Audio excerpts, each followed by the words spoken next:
కోడి మాంసం అంటే ఇంట్లో నాటుకోళ్ళు ఉండేవి చిన్నప్పుడు, అందరి ఇళ్లలో ఉంటాయి కదా పల్లెటూళ్ళలో, మా ఇంట్లోనే ఉండేవి. ఇక నేను కూడా పరిగెత్తి కోడిని పట్టుకోమంటేవారు.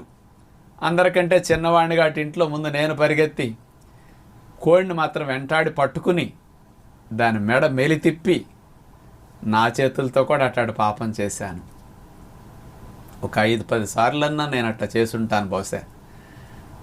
దాన్ని మంటలో పట్టుకుని, తాటాకులు మంటేసి మంట మీద ఇట్లా పట్టుకుంటే కాల్చటం ఉంటుంది కదా, ఆ రెక్కలు ఆ ఈకలన్నీ పీకటం కూడా నేను చేసిన సందర్భాలు నాకు గుర్తున్నాయి.